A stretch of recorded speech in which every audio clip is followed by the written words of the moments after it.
This is Michael Kowalski, writer and performer of Mothman, True Story, and you are listening to the Unbelievers Podcast. I know you wouldn't like it.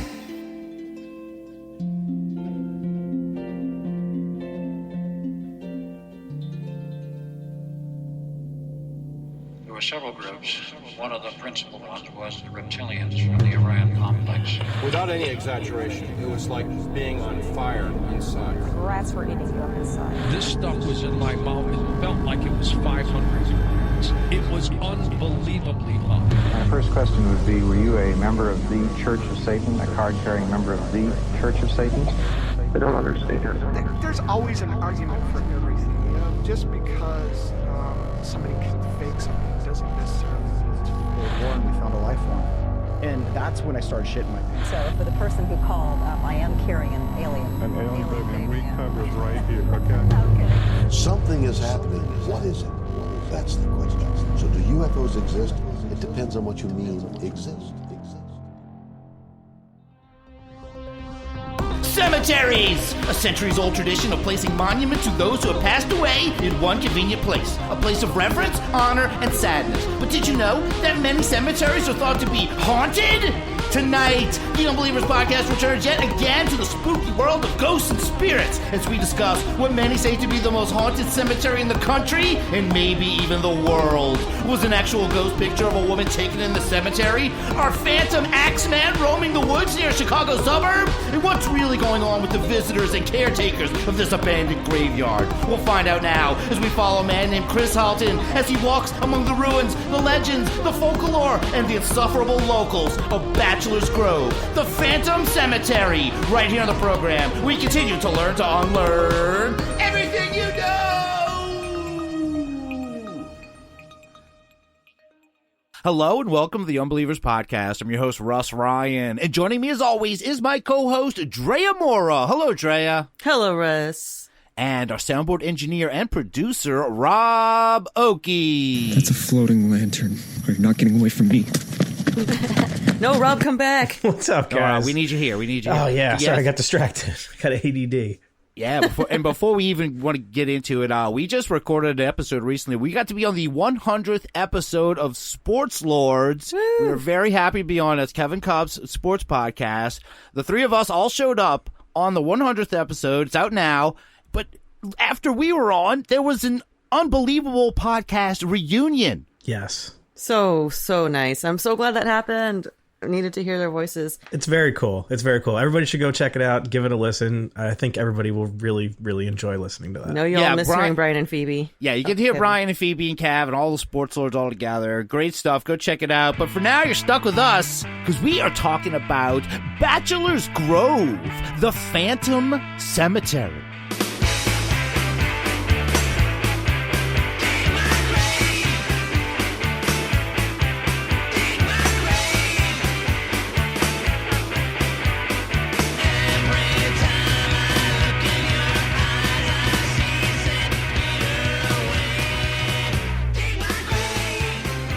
As another haunted topic with They Might Be Giants.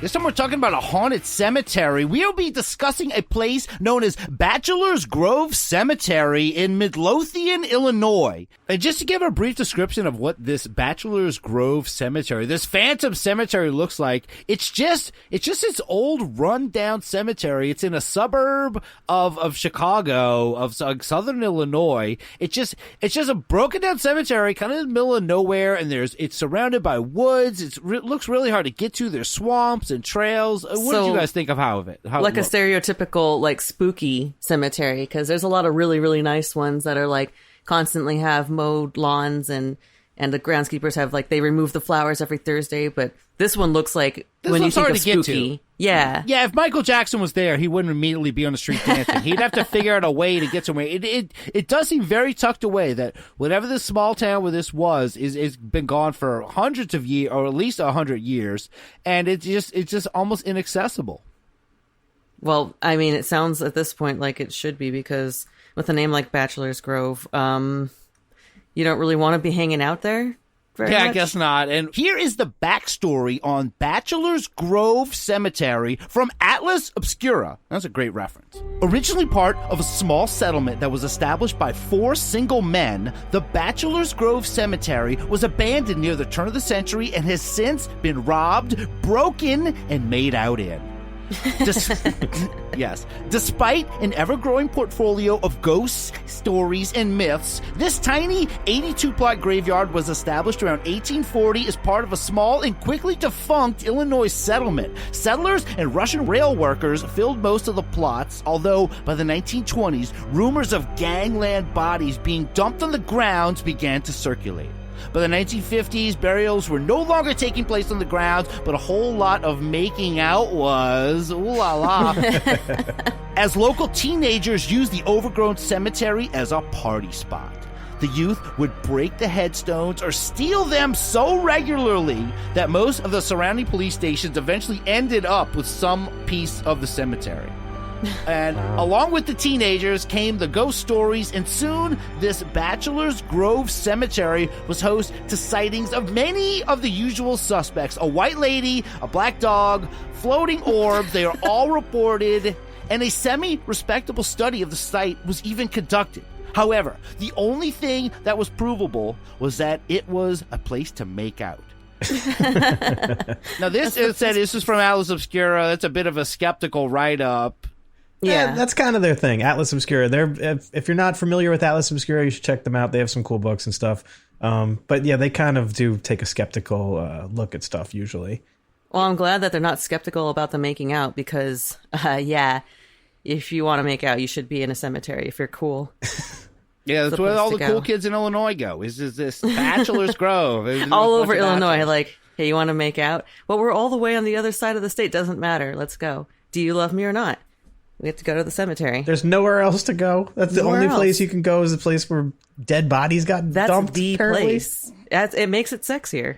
Of course. It's always how it works. Like, why are like the weirdest, grossest spots always the make-out spots and the spots where no people one's going go to there. And look, this haunting might be up for debate, but one thing that isn't is that this cemetery is very famous, as we will find out from Fox 32 News in Chicago on a segment called Jake's Takes.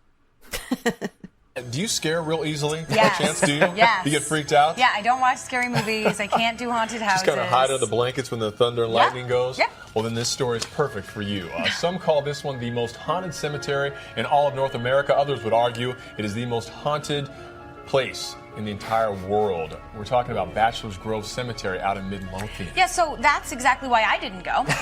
And we sent Jake Hamilton instead. Why not? Yeah, it's interesting. I found a very hidden place with a very sort of interesting history. Bachelor's Grove has had a dark reputation for decades, but it's actually been around for nearly 200 years. And as we approach Halloween, a time when the cemetery will be met with many curious people looking for that quick scare, I thought I'd look back at just what makes Bachelor's Grove so scary. As I went down in the river to pray, studying about that good old way, and You make it stop. Yeah, those are weird music choices at the end there. But fuck?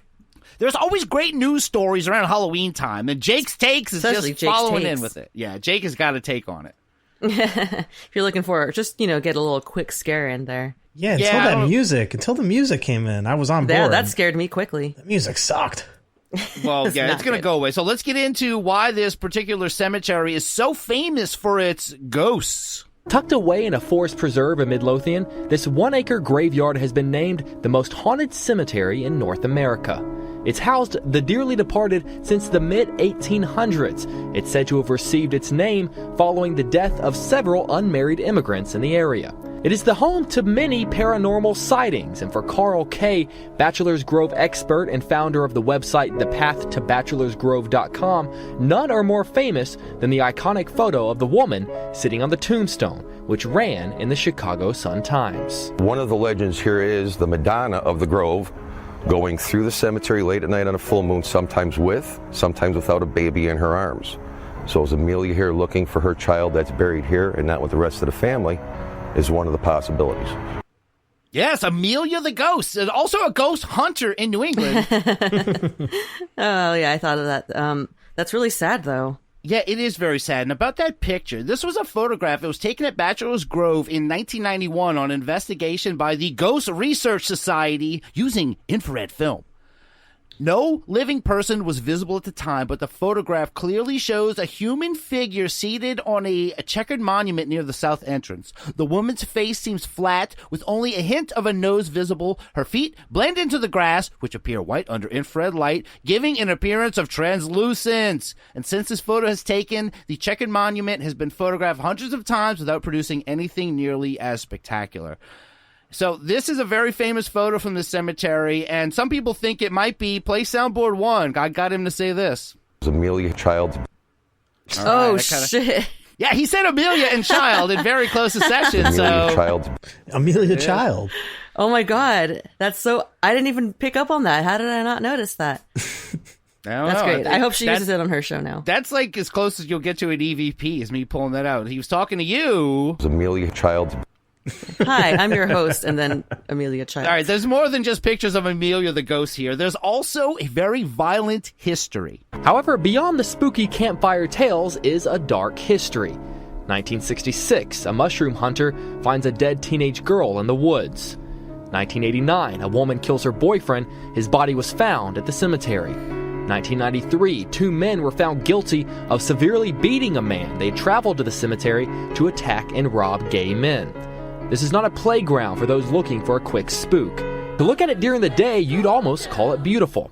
Here at Bachelor's Grove Cemetery, others call it many things. Spiritual, terrifying, haunted. But at the end of the day, there are others who call it something else. Home. I don't think that's appropriate. This sounds like a really rough place. People are getting beaten left and right at this place, getting murdered. It's kind of a gamble. It's a toss-up. Like, do I want to get beat up, or do I want to make out? It's not up to you. Yeah, do I want to get shanked or raped? People are not going there to have a fun time. It doesn't sound not like anymore, it doesn't sound I guess. Like the old make-out corner like of your 50s imagination. But there is one. There is one person, though, that is brave enough to investigate the Bachelor's Grove and its many spooks. And this is a man named Charles Halton, who in 2018 made a documentary called The Phantom Cemetery. Here is the description of the film. Reputedly the world's most haunted cemetery, it lived up to its reputation with a series of amazing events. The land surrounding Bachelor's Grove Cemetery was originally settled by English homesteaders, including Stephen Rexforth, arguably the most weak-known Anglo ghost in the area. And I think I was supposed to say the most well-known ghost in the area, but even if you're putting your documentary on streaming services, you can misspell stuff and really mess it up. He's the most weak-known Anglo ghost in the area. I'll take it. That's the kind of ghost you want to have It's around. Counter-effective, it sounds like. Yeah, that's well, why because people he's weakly known? People are getting away with all kind of stuff. You got a weak ghost running things at your haunted cemetery. I know, right? That's not a claim to fame. If he was a really weak ghost, we wouldn't know about it, or it'd be so pathetic that this ghost would get made fun of. And what a terrible afterlife to have for eternity. It is. And Trey, I want to ask you something. You actually brought this documentary to our attention, correct? I did. It was, I just loved it so much. It's so good. I just want to say great find, and I want to say I couldn't find too much about the host of this, Chris Halton, except that he has a couple of other similar documentaries. He has one called Church Ghost. Ooh, man. I didn't see that one. And on his Facebook, he describes himself as, quote, I'm a researcher, filmmaker, presenter of the paranormal, and a historian who also composes music. Oh, my. And he and I have one friend in common, Jeremy Leonard, the KGB novelist. Of course. Hell yeah, dude. That's good. You guys should have a party.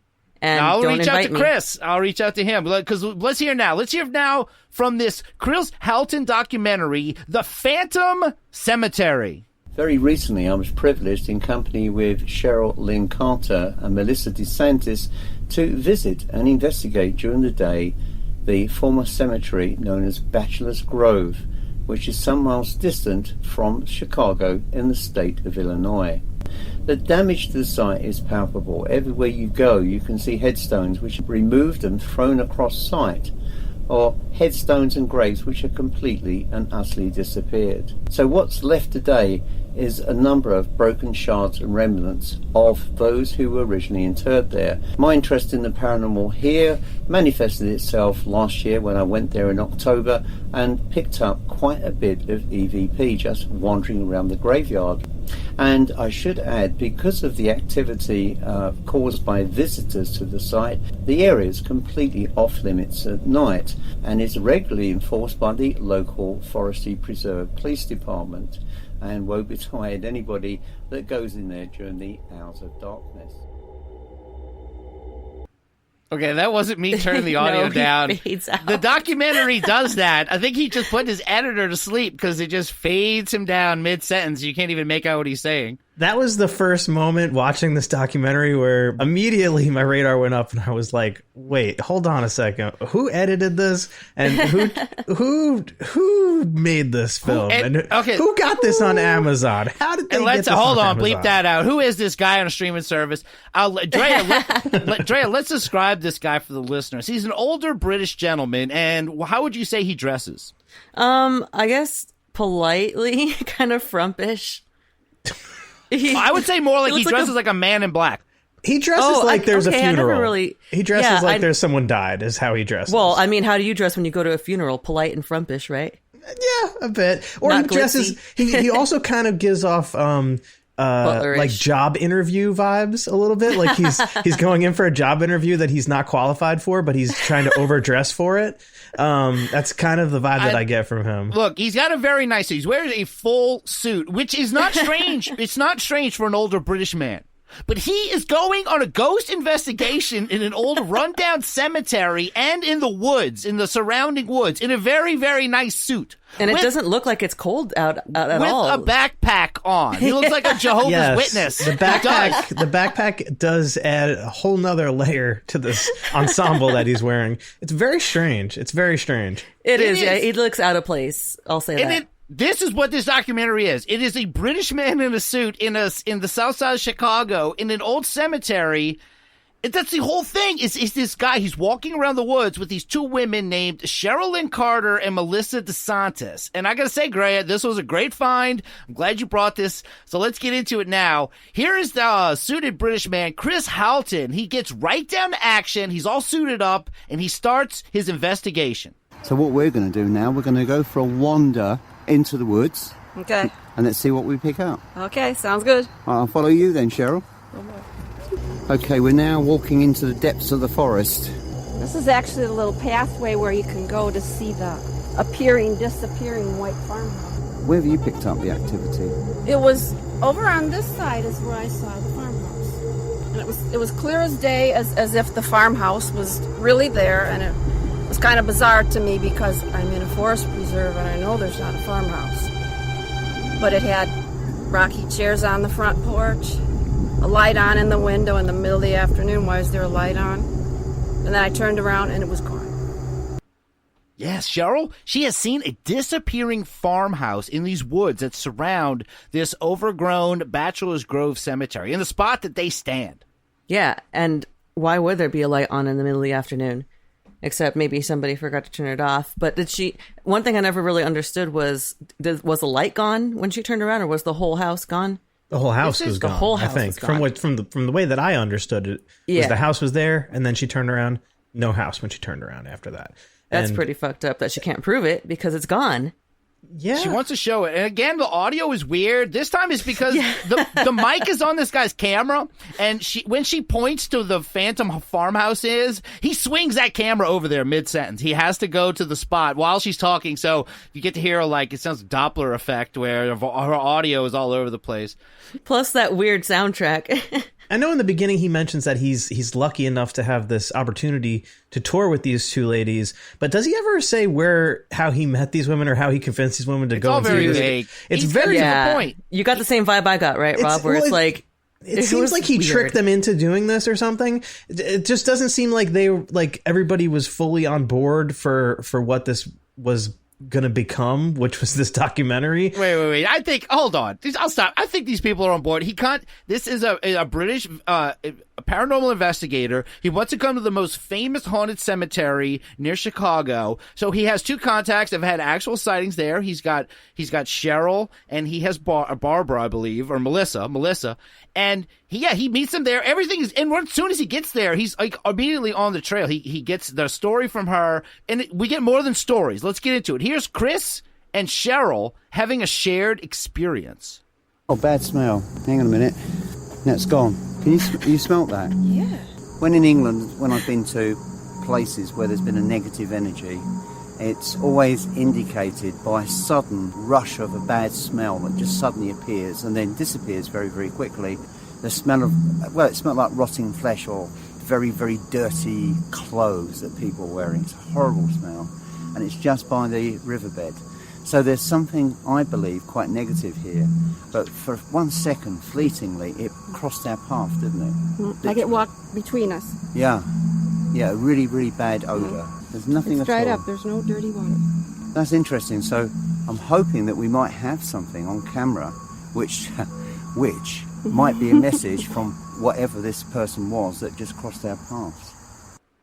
So they had a ghostly contact, or there was a smell. Yeah, like one of them tooted. Well, he said it could either be an animal or some dirty socks. So it's either death or clothes or something to smell. But they both An animal smell wearing dirty socks. They act as if this thing passed between them. So it's kind of like a shared moment. And you hear him saying he's recording this. This is all real time. He's going to go back and check the audio. Rob's going to love this because he's going to show off some of that British ghost investigating skills here as he attempts to contact this smelly spirit.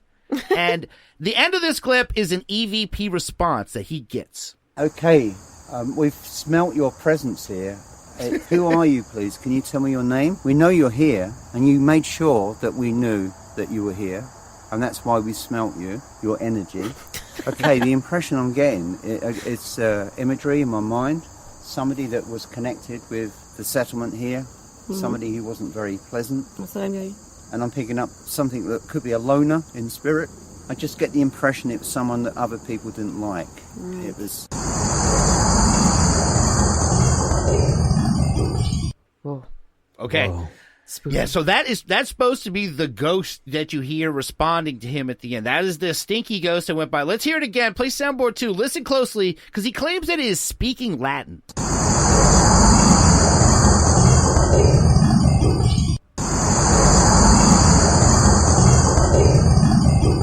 Yeah, that was really, really horrible. It was very negative, wasn't it?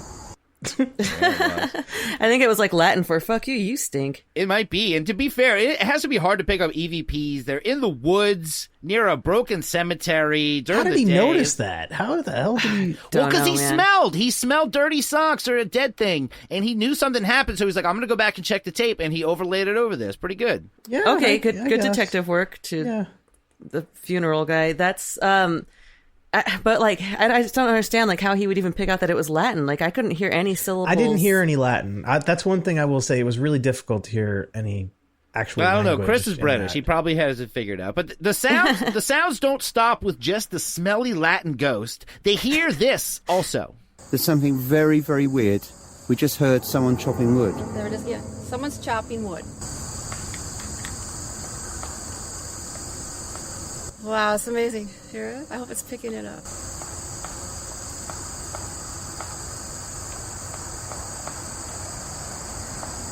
Someone's hard at work chopping wood right here in the... But they're not chopping. They're just...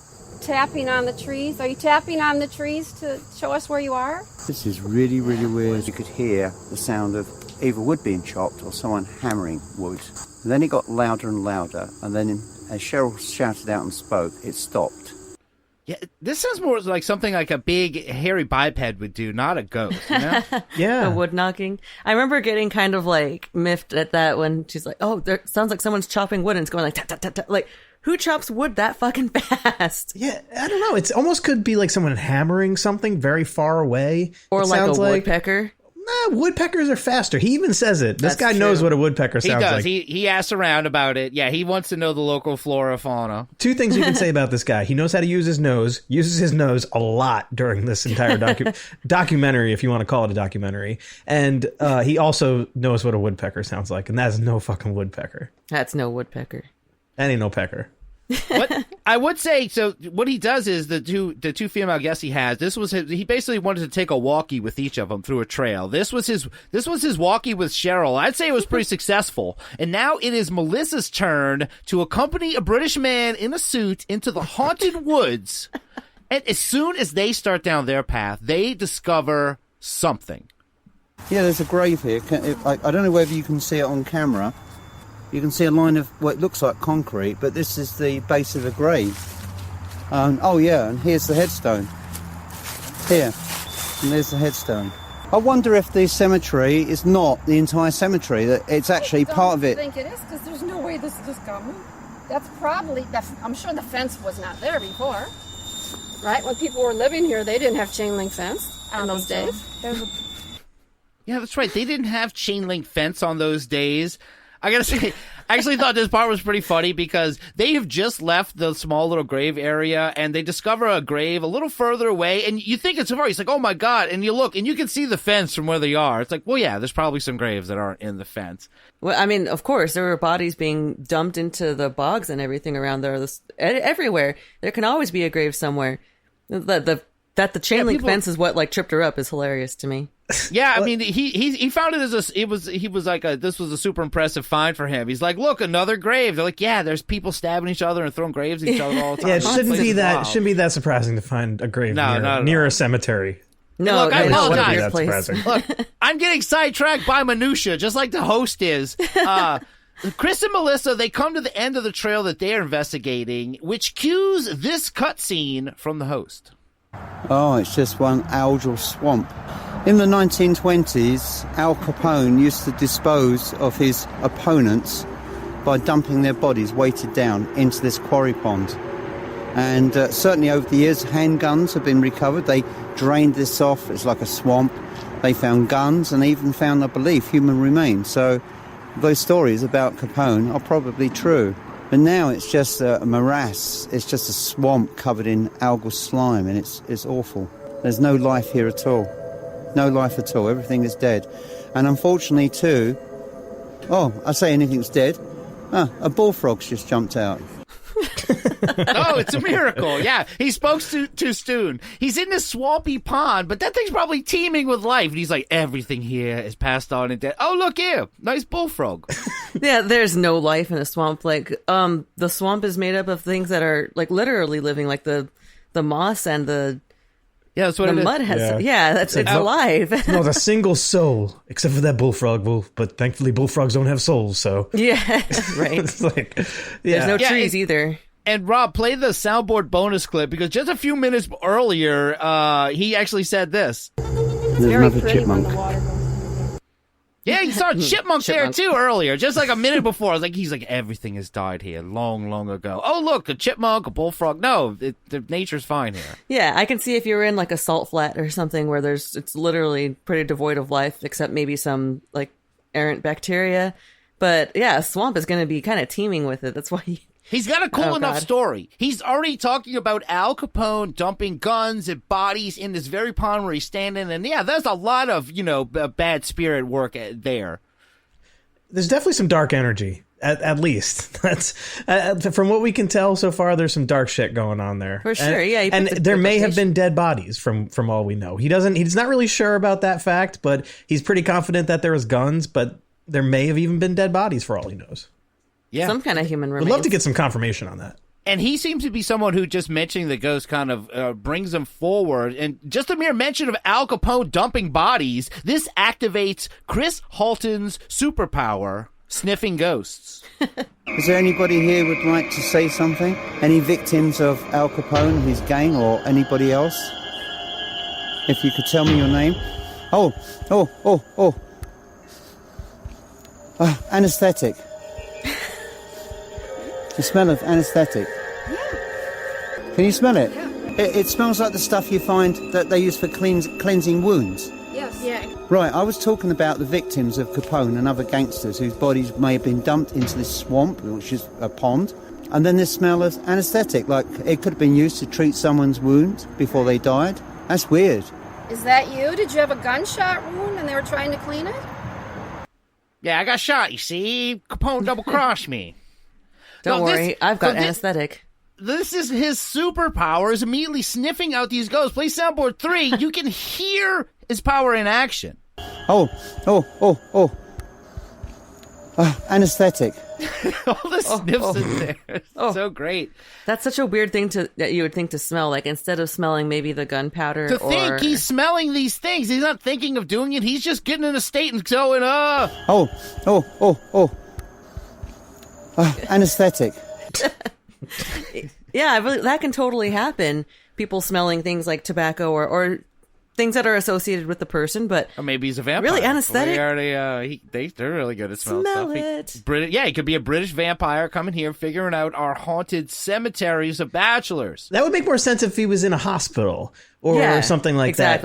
Exactly. He's on the edge of a swamp right now. I don't think anybody, the chances of there being anybody with antiseptic in that spot, like for some reason, I don't understand that was the connection my thought exactly. he's making right there on that swamp edge. Yeah, they're like, oh no, don't worry, I've got a first aid kit. But who's going to be doing first aid? They're Smell trying. it. There it is.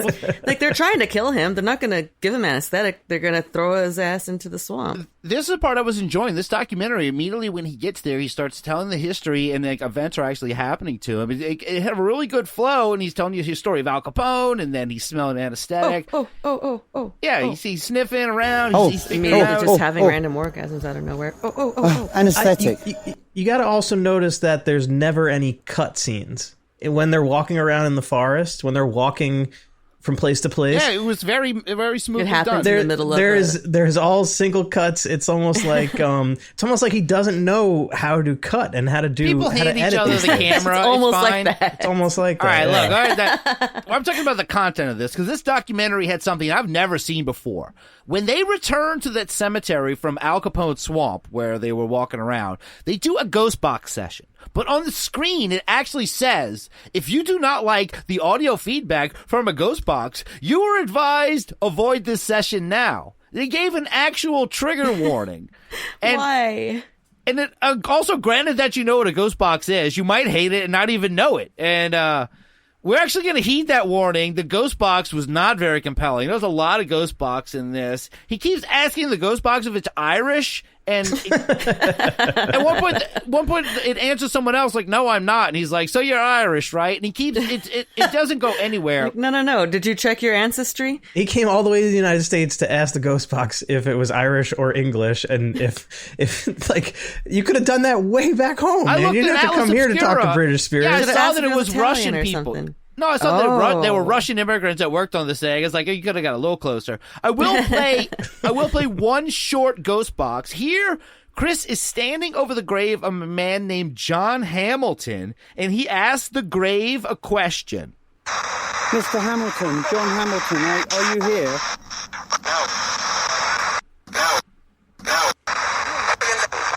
We got a positive there. No, he said no. It's not a positive.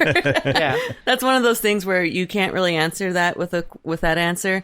Like, are you asleep? Yep. Or is anyone there? No. It's like ghost nixing someone on his phone. Yeah, they were not interested in communicating with him. No one was. It does kind of have like a dry British humor about it, the way that the answer is no, which it kind of happens over and over again throughout this whole entire documentary. This unintentionally dry British humor where it almost seems like it could be scripted to be bad because it's so awkwardly We're about to done. get into that. There is a bit of a mystery Rob has put in my head. I didn't realize that this might just be a really well done British comedy like The right? Office, Like, where the comedy is so say. dry. I'm not getting it. So this next clip is going to put it to the test because after they put the ghost box away, they go to one of the biggest hotspots in this very haunted Bachelor's Grove cemetery. It's called the Fulton Row. It's a row of graves that mark the Fulton family. And while talking about this area, some random guy interrupts so he can just roast Chris Helton. Listen. Okay, we're wandering down firstly to the Fulton grave. We were there earlier. How are you finding it? Are you finding it interesting? Yes, and I found out that too. That's something about the Fulton grave. It just always attracts me. I have to always. So a strong energy pull, isn't there? Yes. Yeah. It's the biggest marker in the graveyard here that nobody seems to be able to. It's good to know your history when Not you too come bad, somewhere. thank you. I didn't get the memo to wear formal today. That's okay. No, I'm English. We dress like this. What the hell? These guys are doing a documentary. I mean, look, I'm glad I'm not the only one who thought it was weird. He was walking around in a suit in the jungle cemetery forest, but I would never interrupt his filming to tell him that. Play soundboard 4. You got to hear what this guy's name's Mike, and this is Mike the Interrupter. I didn't get the memo to wear formal today. That's okay. No, I'm English. We dress like this. Yeah, ooh, that's a really good comeback because then it made the other guy feel dumb. Like, yeah, get on my level, buddy. This was unbelievable. I've never seen a documentary get interrupted by a heckler like that and just kept in where they're still talking about the history of this Bachelor's Grove. They're going to the most famous part, Fulton Row. Rob, this is nuts, right? This is insane. I've never seen anything like this where someone just walks onto the set of a documentary and suddenly just becomes a part of the documentary. Yeah. That's what we're going to find out. He becomes the main character. This guy becomes one of the main characters of this thing somehow. And he wasn't even planning. He was just going for a walk that day, which is very, very bizarre. Or was he? It's really a strange As I said, situation. I've enjoyed everything going up to this. I like the history. I like the ghost experience. And now we have this guy, Mike, the Interrupter. His interruption worked because they just put him in the documentary and they just walk around and ask him questions. And he had some things to say. He said he experiences some cold spots. And one time he saw a face in the pond and he tried to take a picture, but it was gone. And all he could see was his phone reflected. Yeah. So I don't know. Mike did not bring one. very strong stories. And then they start talking about how heavy these gravestones are and how hard they would be to move. And newcomer Mike says this. The one in the corner here, right where you come in, the one on the ground, that's the Patrick grave. Yeah. Sometimes it's on top of the stone. Sometimes it's down. Sometimes it's on its I side. know, they're so heavy. So either very Whoever's doing it, yeah, they got Herculean strength or they're on drugs. Yeah, That's true. I would say a little of both. Yeah. We call them beer muscles here. Well, nice meeting you, Mike. Thank you. All right. Yes.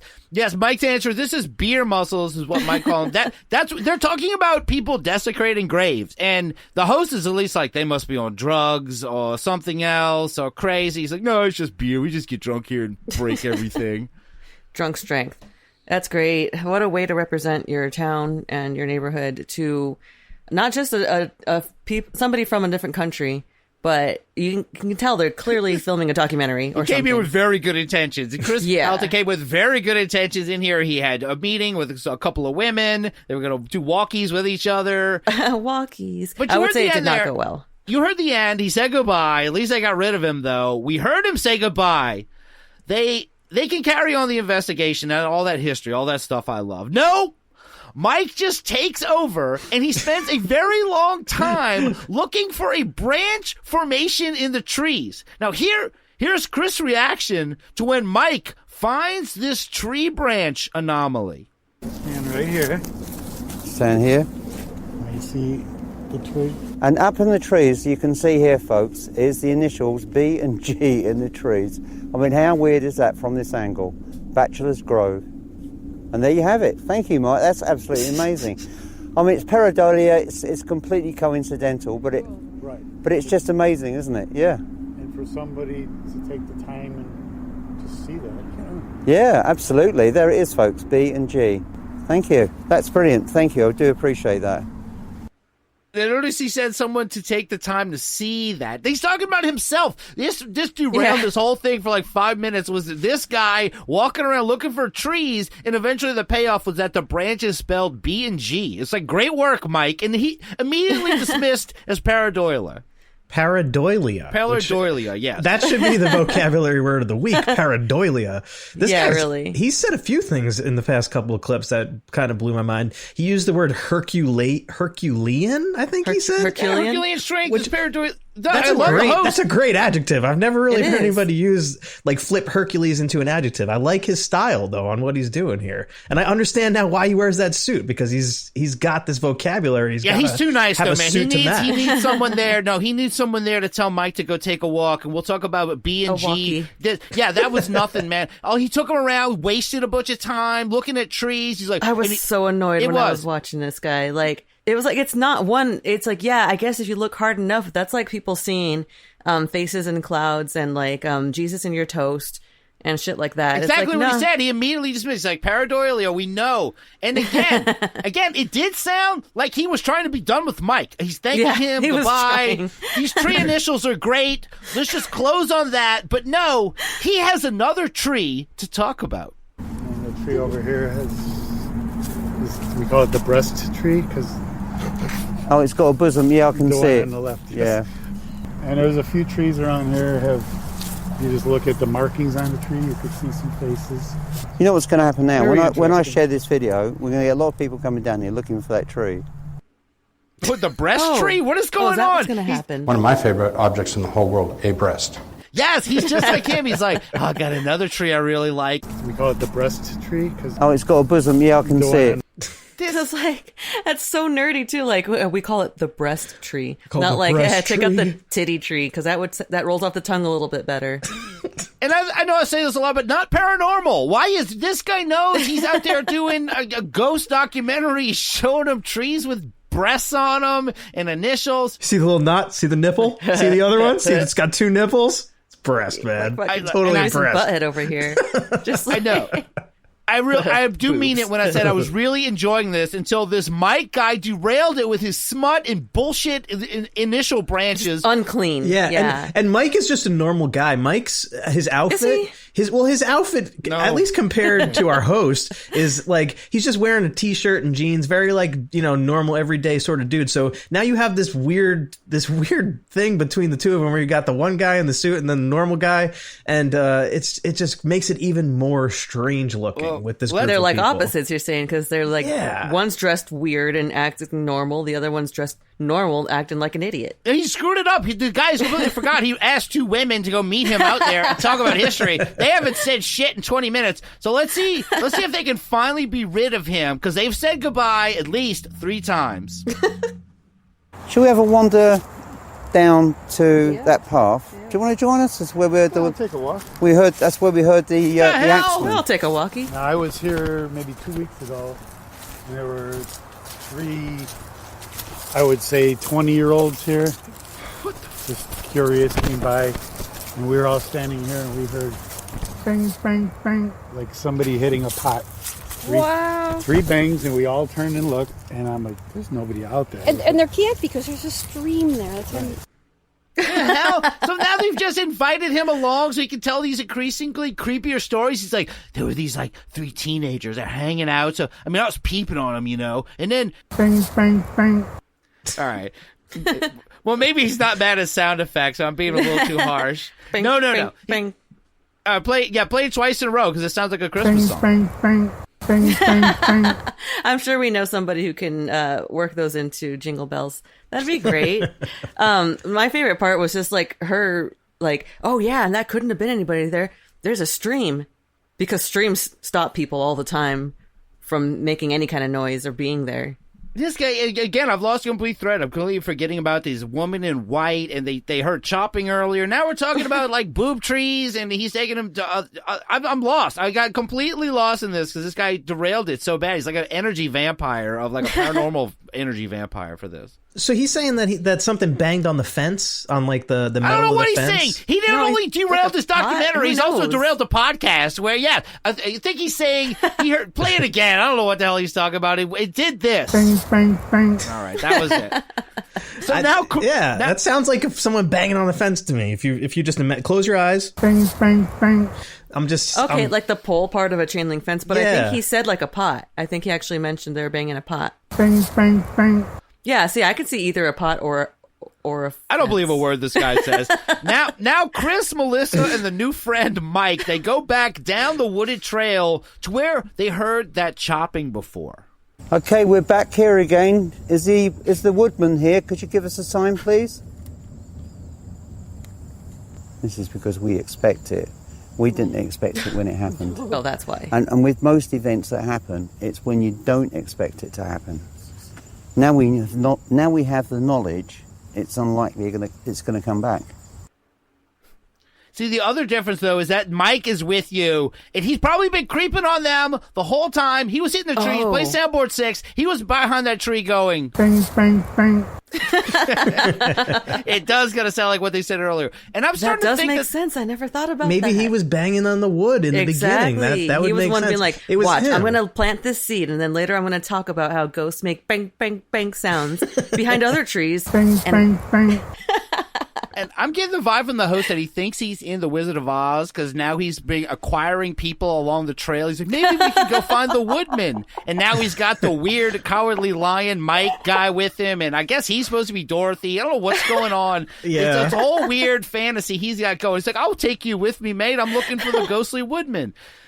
I don't know. So maybe you're right, Rob. Maybe this is just some British comedy that we don't quite get. That whole thing, if that's the case, that's genius. That whole thing that he just said sounded like something David Brent would say on The Office. It was literally just like it talked itself into a loop and didn't make any sense. It was weird that there were a lot of ghost stories about this place, but he goes and does just two things. He's like, I went up this trail, I went back. Oh, let's go take Mike down there. Maybe it'll happen again. Of course it doesn't happen. Oh, you know why? Because we wanted it to happen. Yeah, bink, bink, bink. So for a few minutes after this, I thought they actually ditch Mike because it was just Chris and Melissa walking around. But on the way back, he's just waiting in the middle of the trail, just creepily. He knows there's one trail to get back, and he just waits for him. He's like looking at his phone. And so he starts talking to his new friend, British man in suit in woods. The trail's blocked further up, so nobody's been through here for a while. Have you ever traveled the other side? No. That's where the clearing is. There's talk about sacrifices going on. Oh, like yeah, usual stuff. Right. Yeah. There's a legend for everything here, isn't there? Man, he has so had it with him. That's the first interesting thing he said. He said there's a clearing with satanic sacrifices, and he's like, nah, man, I'm good. Like, I'm done with you. Why are you waiting for us? Because after he's seen what Mike has had to bring to the table, and he's like, sure, okay, when we get there, there's going to be like a discarded package of Lunchables and something and lipstick. You know that's all the way on the sleeve. This investigation was going very well. They had some great EVP stuff, and it's going all okay. been brought down. It was going fine. It looked like it was going somewhere, not here. Yeah. Yeah, and now I'm thoroughly creeped out by Mike at this point. When I was watching this, I was uncomfortable as a viewer. There is one scene where he looks very Blair Witchy, waiting offside the trail, like he's not supposed to be on camera, but he's just looming there, waiting for him. Yeah, that sounds like some insider information that he knows that satanic worship goes down there. I wouldn't be surprised if he's one of the people participating in these satanic events that happens at this clearing. He also knows where the trap is, that they're going to fall into a pit. Like, he knows exactly where to lead them. He's just getting creepier. So far, all we know is that he's just always in these woods. He sees people there all the time, always talks to everybody that goes there. Maybe he's a ghost. Maybe he's just haunting this place. If it was just the ladies there, everyone was dressed pretty normally. I think he stands out so much in that suit that this is something. The Satanists there are loving this. It did make for a good clip, but what happens is he does end up leading them to the satanic clearing. On the way back there, they follow Mike. Now he's the leader. They recorded an EVP of what sounds to them like a musket being fired. And while they're saying this, you see Mike's back, so it looks like the ghosts are done with Mike too. That the musket shots are going at him, but he ends up leading them to the satanic clearing, and it was not very exciting at all. All they found there was a pack of cigars. It just looked like a cool party spot in a weird woods, right? Yeah, for sure. That sounds like a really good party. I would like to go there. It's literally just a place where teenagers go and party, and it got it got spun into a satanic worshiping clearing, spot. Right? It looked that's like just of course what happens there. Sure, it wasn't even dirty. There weren't even beer. It was one pack of cigars. It wasn't even like satanic. That was probably an offering. Yeah, the beer cans were an offering to Satan. Yeah, there's something about that though. Like there is a little bit of like, okay, if I saw just a pack of cigars that was left there, That's kind of weird. Like, why would somebody leave their cigars there? They got drunk and they forgot them. Yeah, that could definitely be it. I think that's too. probably what happened. That's probably what happened. And this is where this documentary rambles to. Mike leads them to this just clearing, and it starts to get to the end, and the host suddenly remembers that he invited 2 women there, those Cheryl and Melissa. We haven't heard them in forever. They've had very strange encounters there before. They had the disappearing farmhouse. And here's a strange story from Cheryl that is right up the Unbelievers podcast alley. My sister and I were over by the fence at the end of the cemetery, and we're trying to look at some gravestones on the ground, and we couldn't quite see the names, and so we said, well, let's turn around and go see if we can read some of the others. And we heard with our ears a man behind the fence yell, "Hey, get back here." So we turned around to see who was there, and I started snapping some pictures, and I got the lantern out into the woods there. And that's just an amazing photograph. And you look closely at the photograph, folks, you can actually quite clearly see a lantern light. A lantern? This lady is seeing floating lanterns in this place? This is right up our... Oh, Rob, please hit it. That's a floating lantern. You're not getting away from me. Yeah, but instead of that, I think this was just Mike yelling at them. Play soundboard 7, because instead of "you're not getting away from me," "Hey, get back here." Oh man, that's such a great follow up to that. That would make a great team, a lantern hunting team. Or maybe get that back here. Yeah, maybe that kid was there too, and he was saying that to the lantern. Maybe this is like a Hatchie Park spinoff that was in the works. That maybe there's more lanterns and more kids saying, "That's a floating lantern. You're not getting away from me." Between "hey, get back here," and "hey, come here and check this out." Like, there's just we have so many clips. Get back here. Yeah. And I was even thinking, this one right here, bang, bang, bang. It kind of goes. it kind of goes pretty well with "come get your food." You can do a bang, bang, bang. Come get your food. All right. What is going on? I don't know. I just think we can. Come on, Mike. Calm down. We're not going there. Let's go there. I'm kidding. What this whole lantern thing, what the end of the lantern story goes back to the disappearing farmhouse story from earlier. Maybe she forgot she told that story. That's the beginning of it. So she ends up telling the entire disappearing farmhouse already. That the lantern is part of that. And Cheryl, I don't know, she just plays a few just very unaudible EVPs, and that's it. The day is complete. The EVPs are not even worth playing. They completely make no sense. So here is the wrap-up of The Phantom Cemetery from the host, British man in suit, Chris Halton. Today has been really special, and I'm fairly sure, I think when certain people get together, I think that kind of kicks off activity on some occasions. And I think that may have happened today.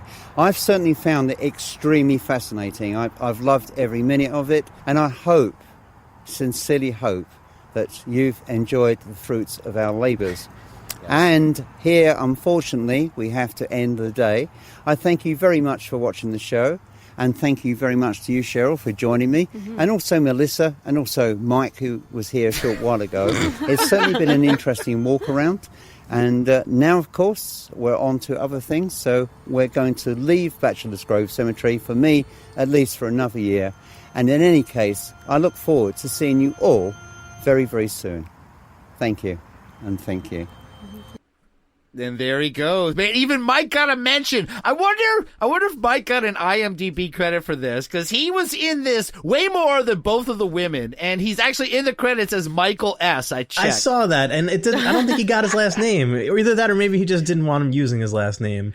It could be one or the other. But Michael S. Show yourself. Skeevy, stood for sketchy. You got to mention also about the effect of how he made himself and the woman disappear.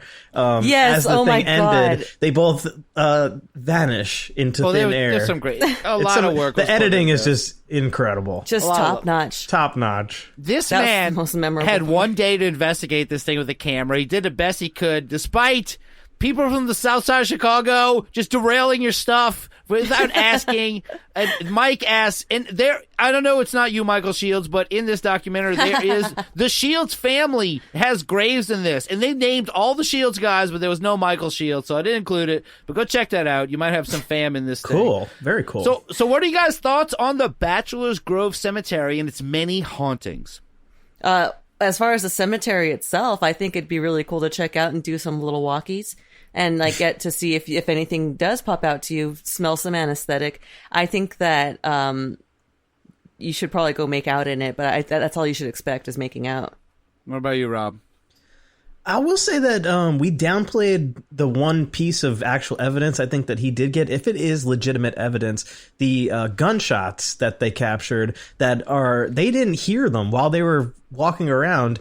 It didn't, the sounds didn't register to their ears, but it was recorded by the cameras. There was the one ghostly thing that happened with Mike was present. And it would make no sense, though, because if they were talking about this being the spot where Al Capone was dumping bodies and that being the lore, I don't think they were using muskets to no, I don't know. 20 seconds, I'll shoot your head off. Part of what makes it so difficult is we're also in the middle of the woods, and it's not like you're isolated. There's one part where you can see there's cars driving right by. They're not that far from civilization, so there's sounds and shit out there. You can't say that everything is every smell and every sound is a haunting. EVPs are a hard thing to get there. There is traffic. But I guess, would either of you go there, even with those creeps that are roaming around, free to bother you and judge your wardrobe choices?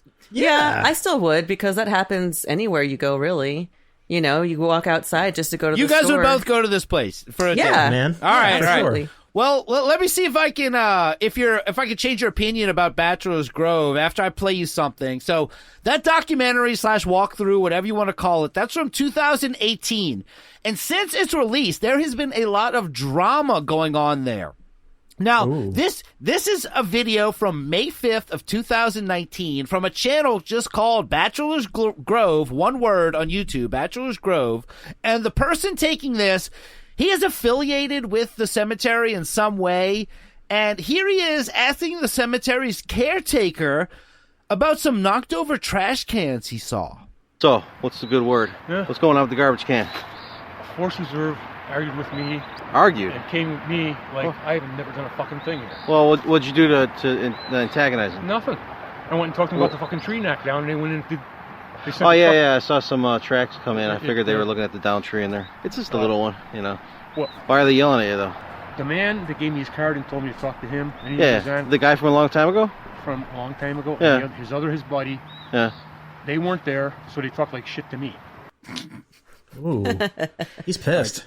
So this caretaker, let me catch up. This caretaker is very upset. This is a channel where they just film different things at Bachelor's Grove, a lot of paranormal stuff. This really stood out. And some guy talked to him like that, and the caretaker of the cemetery is very upset. There's some more to this drama. How exactly were these guys talking to him? Yeah. Well, how? What kind of shit? Who are you and that you come in and do this and that? I said, well, who's been taking care of the garbage and the cans and bolting to the fence for the last 10 years? All right. The boogeyman? By the way, the recent ones, though, the one by the pond is not bolted. I just dragged it back up from the ridge. Well, I'm going to throw it in the fucking pond. I don't give a fucking... No. I don't give a fucking... Somebody's pissed today. I don't give Somebody's a feeling a little unappreciated. I don't little give a Rodney Dangerfield. about this fucking Grove anymore. Fuck it. I could care less. We all get no respect, man. Don't give a fuck. Yeah, the guy filming doesn't care at all, which is kind of funny. So this caretaker, he's upset about something, but he's throwing trash cans down. I don't know, something's going on. Throwing swear words around is what he's doing. Kind of reminds me of some character off of Trailer Park Boys.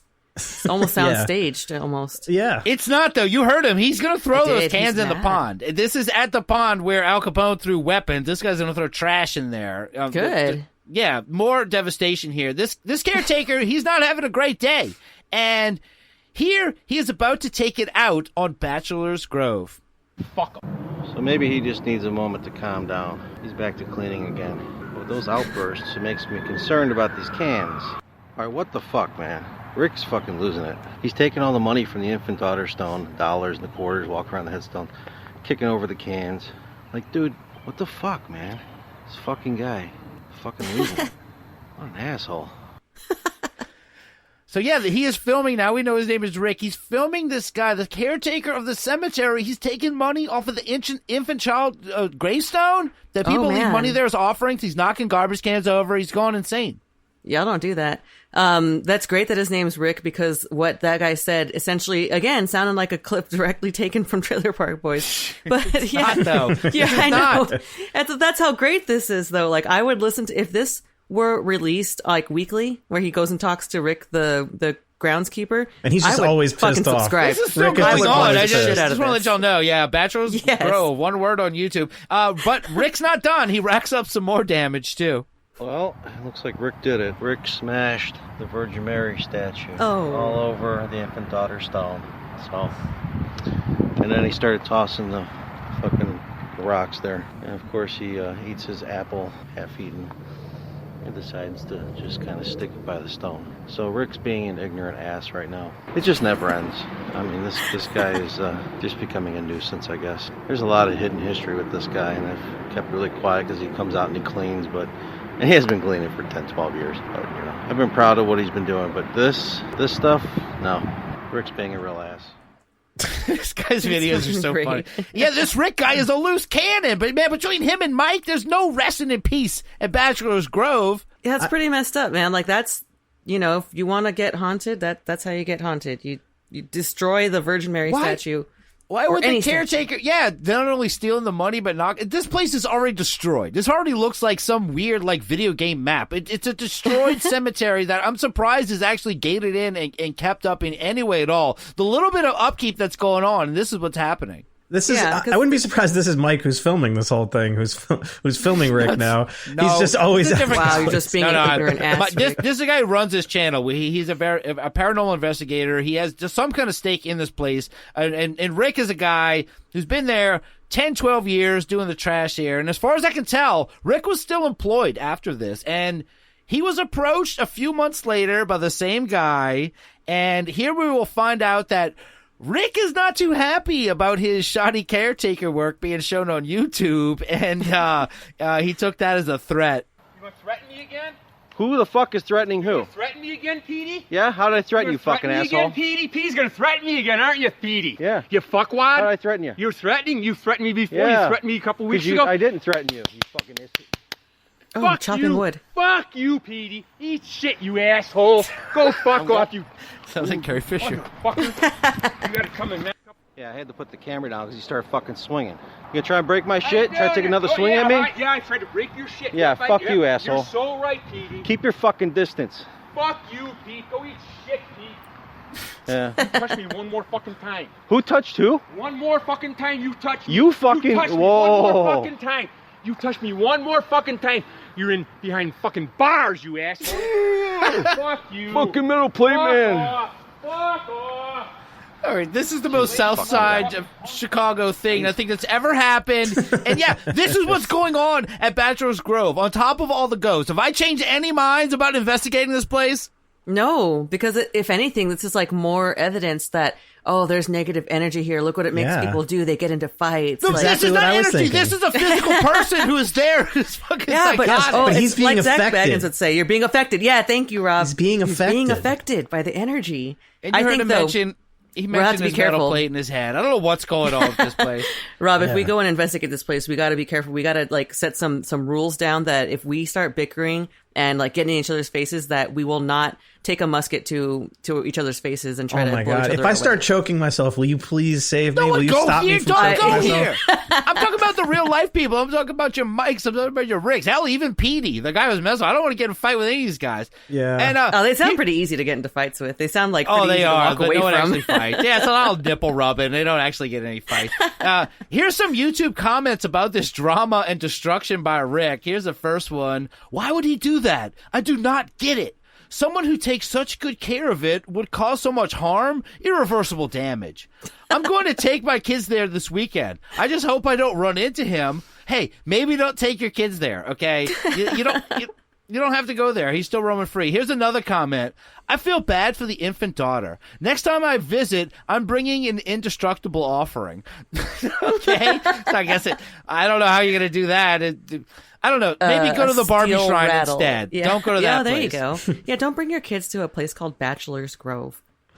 Yeah, take them somewhere else. Go to And Chuck E. don't go Cheese there or something. if you want to leave an offering for the infant daughter, like you can do that not there. Yeah, Rick's gonna drink and smoke that. Don't leave that. There's nothing indestructible to him. And this one's all caps. It says, "That's the same guy, bruh. He took the money and cups we left for the daughter." So this guy's definitely been stealing any offerings for a while. And finally, here's one that really blew me away. this is from YouTube, comment says, me and my friends had went there and we saw him. He screamed, "Hey!" and started running towards us. And then he said he's a friendly ghost. Then started speed walking to my friend. That sounds exactly what Cheryl described earlier. Play Soundboard 7. Didn't that what he said? Hey, get back here. All right. And you're not getting away from me, and then started speed walking. Well, Yeah. I think we just solved that one, man. Great job, guys. So, you guys got any final thoughts on Phantom Cemetery, Bachelor's Grove? I'm still down to investigate it. Just keep muskets away from me, and I think everything's going to go fine. Yeah, same. I'm down. Let's do it. I'm down. Anytime you want to go, let's go. Let's head to Bachelor's Grove. There. We figured it out. It's Petey. He's there. Or Rich. He's saying, you don't tell us what to do. We're going to do it now because you doubt us. We're definitely going to do it. Well, if you happen to hear a weird noise in the background that sounds like... Bang, bang, bang. I'm watching. And that's it. Let's get out of this. Phantom Cemetery.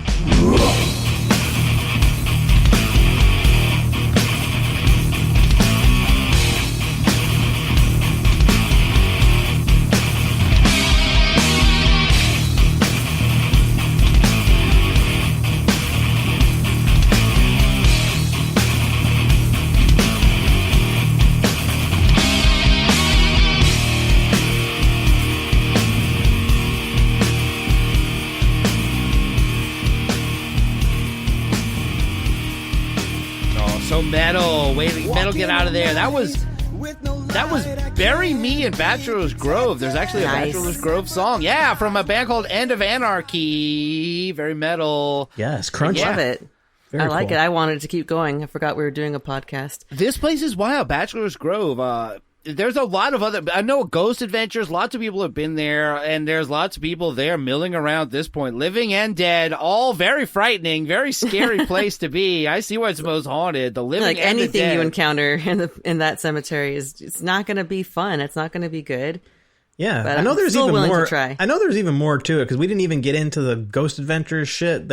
Those guys have been all over that place, and they have. I knew I had seen this. I knew I'd seen this place before. I had seen it on an episode of Ghost Adventures a long time ago. And that picture of the woman sitting on the bench. It's like a very famous, very famous photo. image. Very famous ghost photo. And I think the ghost there, I do say this might be the most haunted cemetery ever because this cemetery is somehow had been able to just pull this power of having the most insufferable people ever to live to be just drawn to the place to just annoy you and make you want to leave and end your video or do something or fight them or I don't know. There's a very weird energy affecting, anyone who goes there and anyone who goes there on the regular, as you can see what was going on with the current caretaker. But I also want to say, we should do a poll for this. What's the scariest thing about Bachelor's Grove Cemetery? Is it the lady? Is it the lady in white? Is it Al Capone Ghost? Is it Mike S? Or is it Rick the caretaker? So go to unbelieverspodcast.com, answer that poll, and now it's time for the Unbelievers Voice Mailbag. The Unbelievers Mailbag. Ooh, right in the mailbag. Hey man, check your mailbox. Hey, you got some new mail over here. Mailbag. The mailbag is cool. Mailbag. Sup, bitches? It's mail time. All right, we're back with the Unbelievers Voice Mailbag this time. So we got a few built up from the last few weeks. What do you got for us, Rob Oakey? We have a few. I guess let's just get into it. All right. Fuck you, Beverly. All right, thank you for chiming in. I think they maybe think the soundboard thing's going on. We always love to hear it. What else we got? Hey, this is Corrupted Mask, and just because I'm home doesn't mean I want to do my homework. Okay. Oh, I thought that was going to continue on to something. That's fine. You don't have to do your homework. That's not we're not going to tell you to do your homework. You can do it somewhere else. It's fine. It's just as long as you get it done, Corrupted Mask. And you are getting the work with us done, Corrupted Mask. Man, the Violet Monroe, we love it so much. We need some more. Let's see what else we got. Hello, unbelievers. This is Jesse, the Body Ventura, calling to say that if I had to ejaculate into a bowl, it would be a Super Bowl. Keep chucking. All right, man. thank you so much, Jesse, the Body, the Mind Ventura, checking in. Yeah, we need to check in on him. No pun intended. He doesn't do so much fun conspiracy stuff anymore. Whatever. Thank you for the great voicemail. Let's hear what else we got. All right, yeah, this one's a little bit longer. Let's check this one out. Okay. Hi, Rob Oakey. This is Darren Schitzelbaum. I'm calling from the website pickupyourbrain.com. I just wanted to confirm your book orders that you sent last month. Shit. The first book on the list here is called The 50 Jobs You Can Land With No Feet. The second book you ordered is called It's All About the Wetness. And the third book is If Bigfoot Were My Dad or President. Oh, no. And the fourth book you ordered was How to Be a Wet Huckleberry Without Falling Down. I'd like to let you know that you ordered those four books, and we have some new products I'm excited to tell you about that you will get when you order 4 books. The first product you can choose from is the David Huggins Collectibles. Oh, there you go. Collectibles? From Ah. small, medium, and big mouth. And they come in different colors. Black, white, or brushed aluminum. Ooh. And we also have some new books coming out next month. If you would like to choose a book instead of the Bull series, you can choose the first book. Don't get mad. Just shake a stick and 2 walnuts at them. There we go. The other book is How to Pick Up a Sheep, even if you're not a sheep guy. And another book we have is How to Prepare for a Golden Rice Interview. And last but not least, the last book that we do have here for you to choose from, if you decide, is How to Spot Loch Ness Monster in Under 30 Years. Please reach out to me. You can find my contact information on pickupyourbrain.com. Once again, this is Darren Schitzelbaum, and we're excited to hear back from you, and we'll get these books out to you momentarily. Thank you. All right, thank you so much, Darren Schitzelbaum. Rob, what's been going on with your book ordering, man? I don't think we should have been hearing that voicemail.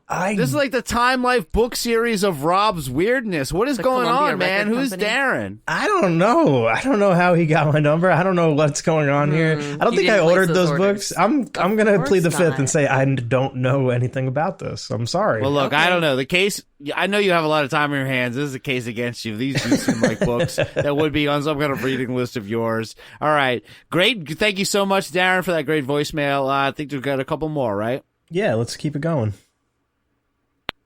There's nobody here. There's nothing here. What kind of name is Cody? What was that?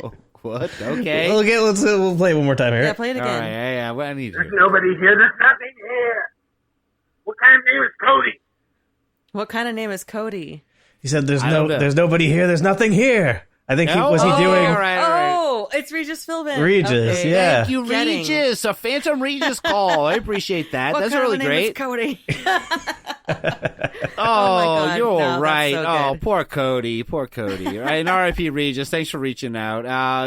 There's a couple more. We'll keep playing these here. 7/11/2008 of the archive. Okay, that's a very cryptic. That's a very cryptic message. Thank you so much. All right, 7/11/2008. Man, that's great. That's great. What do you think that is? I'm gonna go find out.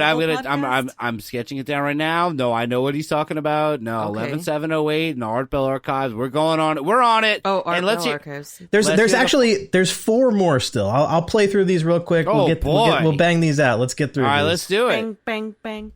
Hey there, Rob Oakey. Yeah, this is Darren Schitzelbaum giving you a call back. Yeah, I just I was checking through my emails and voicemails and my pager. I haven't received a call back from you, and I was just wondering if you had got my message, about your book order and everything. Go ahead there and feel free to reach out at me at any time. Just go ahead and send me an email. To pickupyourbrain.com. My email is Darren Schitzelbaum at AOL.com. Once again, Darren Schitzelbaum. DarrenSchitzelbaum at AOL.com. Looking forward to hearing from you, and just let you know about our new exciting books are coming out and stuff there. So yeah, go ahead and give me a call or give me an email. All right. I'll hope to hear from you soon. All right. Bye there. Bye, Rob. Okay, what's going on? Is it? Did he say it's not Darren? It's Aaron. No, it's Darren. Darren Schitzelbaum. I think it's Aaron. He's very pushy. Very pushy. Aaron Schitzelbaum. Yeah, no. He spells it. He spells it out for you, Russ. If you listen back, which we're not going to right now. I can't. Do not. He spells it out. Darren. So he does say Darren. Go back 30 seconds, 45 seconds now. You guys figure that out. Let's hear the next one. This is a public service announcement from Massachusetts. If you want your tomatoes and cucumbers to taste their very best, Rob Oakey, store them at room temperature. It's simple, and you'll love it. What the hell is going on? Why are all these to Rob? I want to hear someone, a sexy lady, tell me about tomatoes. The fuck? Oh, but you man. already know all about tomatoes and cucumbers from Canada. Oh, that was hot, though. Who was that? Deanie Petty. Wow. Wannabe. What is going on? This is not my personal... I don't know what's going on, this is not my personal phone number. Not one woman has called... it like it is. Not one woman has called about a rod or a stick into walnuts. Anything that I've been trying to put my stamp in. All right. Is that it, Rob? Is this it? No, you have to put on your wig and call again. All right. Rob's putting his wig back on. There's one more call coming in. There is more yet. Here we go. All right.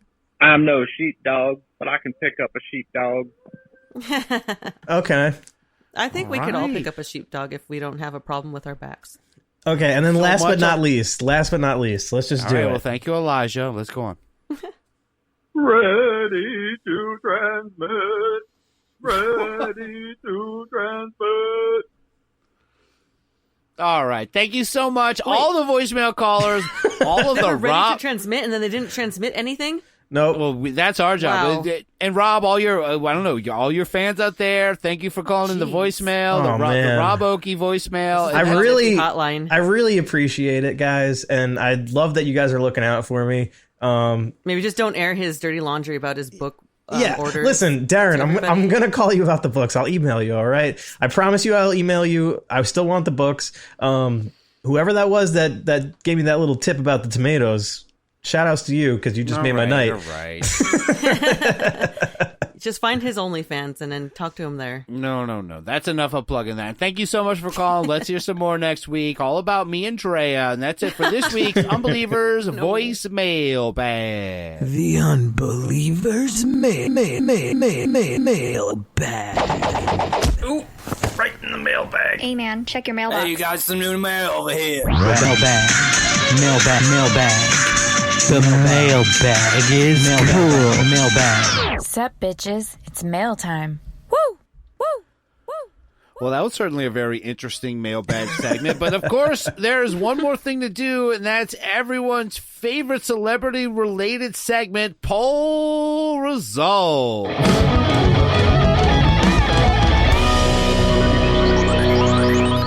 This week's poll, what's the best ghost story? And the choices were Joan Rivers, Carrie Fisher, Fred Willard, Regis Philbin, or other. I'm going to ask you, Drea Mora, what do you think the Unbelievers said? Oh, man. That's so hard and subjective, but I think if they're trying to get on your good side, they're going to say Carrie Fisher. All right, what about you, Rob? I think they liked Regis. Man, you guys are both wrong with a whopping 21.43% of the vote. Joan Rivers. Everyone loved the Joan. Yeah. Everyone loved the Joan. I liked her the first time. Story. Everyone was into it, and everyone, I think, liked Jude's conspiracy. But, of course, there were others. What's the best ghost story? I wish Fred Willard was still alive, and I could hear his delivery of some Arcturian light language. Signed, the Wombat Preservationist. Man, I would love to hear that. Man, a little bit of Fred Willard doing Arcturian light language. He'd be like...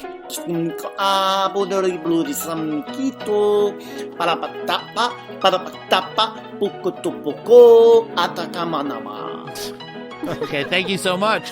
Thank you so much, Wombat Preservationist. And yeah, Daniel Scranton is back on the scene. He's released a couple of videos recently. No. We'll talk about him. What's the best ghost story? I called Ghostbusters once and it went straight to voicemail. Signed Papusa King. Yeah, that'll happen. And I bet the voicemail was probably this.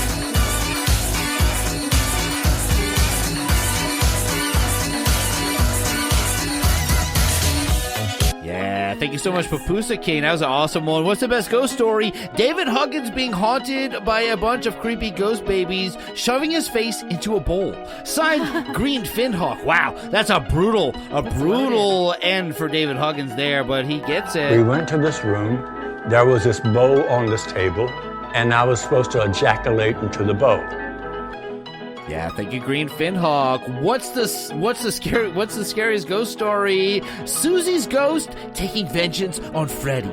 Signed, Pants Filler. Oh, Pants Filler staying on theme. Man, poor Susie. Rest in peace, Susie. Susie was and they were in some kind of mortal conflict. Yeah, they were. All right. Thanks for bringing it down very much to you. But thanks a lot to the guy who's Be throwing up and filling my pants. All right, thank you, Pants Filler. Always awesome. Oh, what's the scariest story? I can't wait to be a ghost someday so I can play with your buttholes. Signed, Jared the Subway Guy. All right, Jared. No, we don't want you here. All Put him right. in jail. He's there. What's the scariest ghost story? There was this ghost, and I was supposed to ejaculate into the ghost. God damn it. No. Guess who? Signed, Harley Warren. Staying on theme. Give it up. We went to this room. There was this bowl on this table, and I was supposed to ejaculate into the bowl. All right, which ghost story is the most scary? Theodore, don't leave your porn on the walls again. Signed, Voodoo. Oh, nice. Yeah, Voodoo's looking at him like, Huh? Theodore, don't. Yeah, probably not a good idea. Poor Joan Rivers. Oh, what's the most scary ghost story? The TV screen blinks when I try to play Castlevania. Is my Nintendo possessed? Yes. Signed, Corrupted Mask. Either that, or if you, the Fred Willard logic, maybe the game is warning you to not jump around castles. So don't... Stay away from Stay away. Corrupted Mask. Stay away from the castles. All right. Thank you very much. Awesome as always. What's the scariest ghost story? Aside from the gay Republican drug addicts, Willard's definitely does. God bless your TV, Mr. Willard! And it said like the Dr. Peoples thing. Yeah, I got you. Signed, Blue Box UFO. God bless you. There he God is. bless you. Fred Willard with his own God bless you. But hit him with the real Dr. Peoples. God bless you, Dr. People. That's a really good one.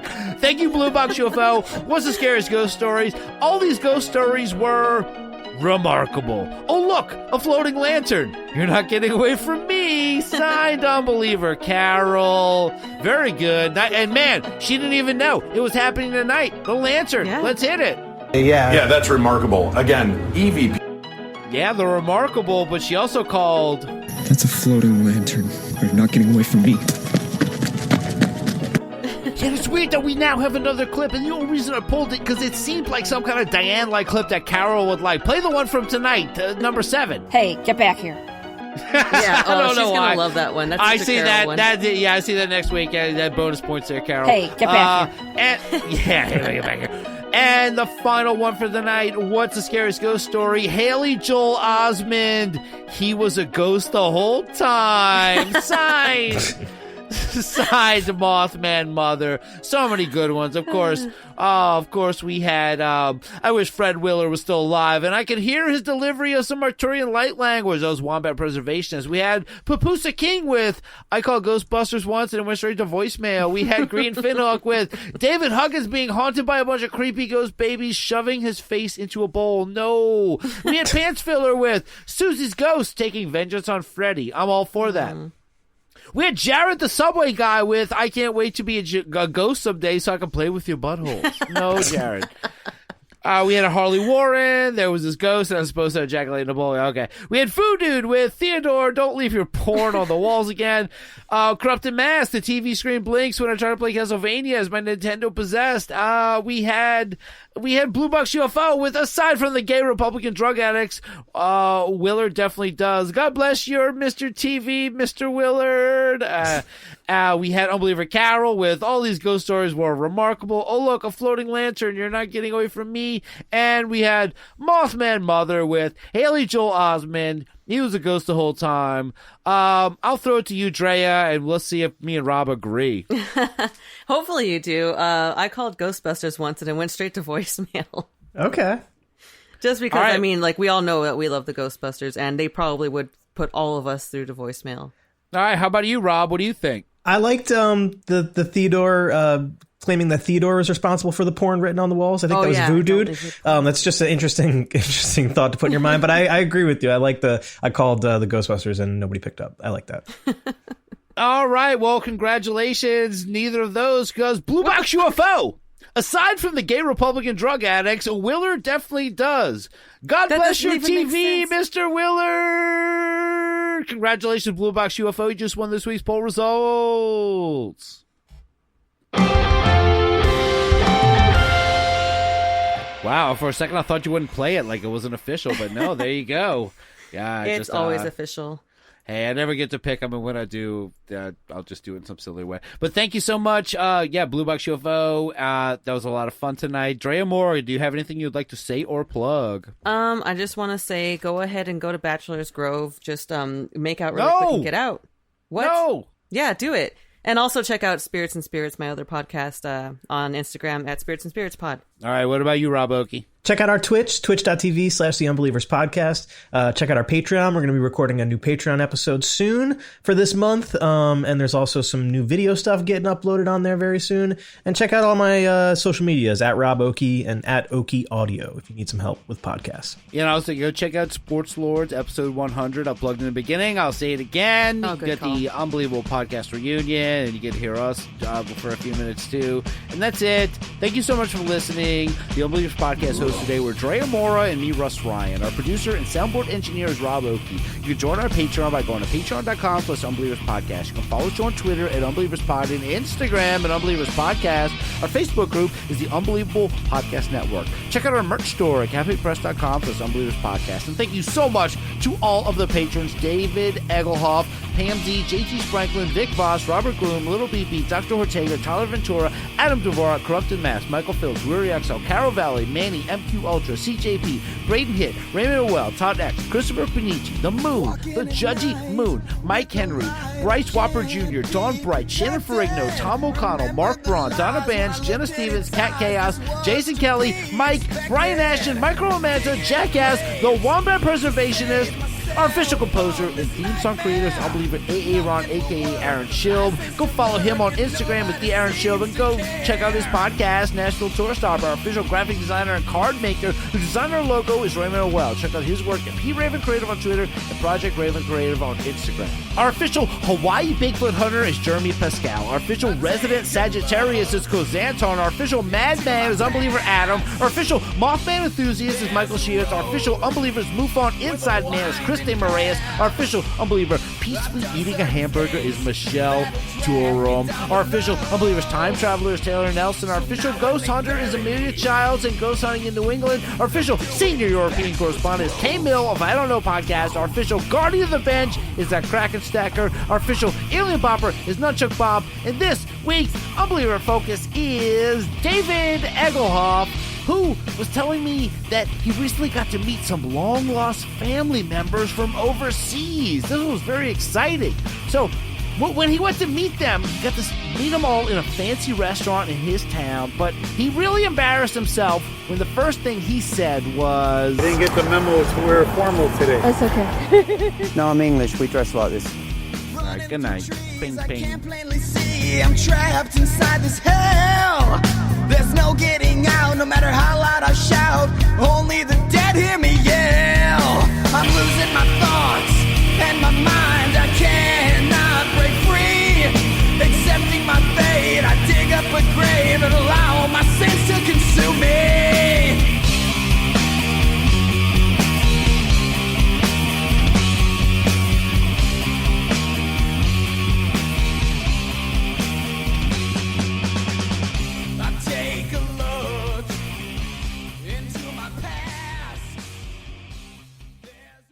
Discontinue!